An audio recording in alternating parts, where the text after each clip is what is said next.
کہ ہمیں نہ ایسے خط میں کوئی دلچسپی ہے اور نہ ہم وہ خط ریسیو کریں گے. اب دوسرا خط جو لکھا گیا ہے تو اس پہ آپ کیا سمجھتے ہیں کہ میں سمجھتا ہوں اسٹیبلشمنٹ تک عمران خان صاحب جو ہے پاکستان تحریک انصاف اس وقت ملک کی سب سے بڑی پولیٹیکل پارٹی ہے, وہ دنیا کے موسٹ پاپولر لیڈر ہیں, اس کے سب ہے, تو ان کی باتوں کو بڑی سیریسلی لینا چاہیے.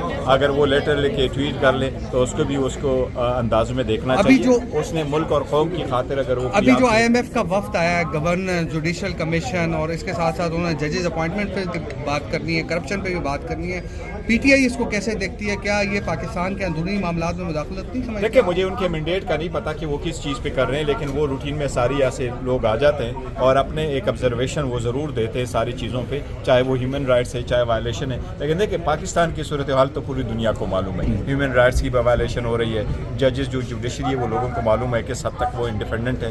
آزاد عدلیہ اس ایوان کے تحفظ کے لیے بھی ضروری ہے, عوام کی بنیادی حقوق کے لیے ضروری نہیں ہے. یہ ایسا نہیں ہے کہ میرا اقتدار تیرا اقتدار, یہ عوام کا اقتدار, عوام کا ووٹ, عوام کی پروٹیکشن. گرینڈ اپوزیشن اضافی تنخواہ پہ میں بڑا کیٹیگریکل ہوں, ہم نے بالکل نہیں ریکویسٹ کی, کبھی نہیں سپورٹ کیا, میں کبھی نہیں سپورٹ کرتا. سب سے پہلی بات تو یہ ہے کہ اس ایوان میں سارے کروڑ پتی لوگ بیٹھے ہوئے ہیں. اس کی ریزن یہی ہے کہ اگر آپ نے الیکشن لا ایسا بنایا کہ آپ 1 کروڑ تک خرچ کر سکتے ہیں تو آپ کا گزارا ہو جاتا ہے, اور جن لوگوں کے گزارے ہو جاتے ہیں ان کی تنخواہیں نہیں بڑھانی چاہیے. دوسری بات یہ حکومت خود اپنی اسٹینڈ کی نفی کر رہی ہے. ایک طرف کہہ رہی ہے کہ اکانومی بہتر ہو رہی ہے, انفلیشن کم ہو رہا ہے, تو انفلیشن کم ہو رہا ہے تو پھر تنخواہیں بڑھنے کی کیا ضرورت ہے؟ دوسری بات یہ اپنے اس غریب ملک میں دیکھو ہر آئے روز جو ہے نا آپ کو لوگ ملتے ہیں. اسلام آباد کے ایون ہاسپٹل میں آپ کے پاس بیڈ نہیں ملتے, اس لیے ایسی صورتحال میں ججز کی تقرری ہوئی آج بہت سارے, آج جوڈیشل کمیشن کا اجلاس بھی ہوا, کیا کہتے ہیں؟ سپریم کورٹ میں 6 نئے ججز کی آج تعیناتی ہوئی ہے, کیا گورنمنٹ؟ دیکھیں سپریم جوڈیشل کونسل کی میٹنگ تھی, سپریم جوڈیشل کونسل میں ہم بھی پیش ہو گئے تھے.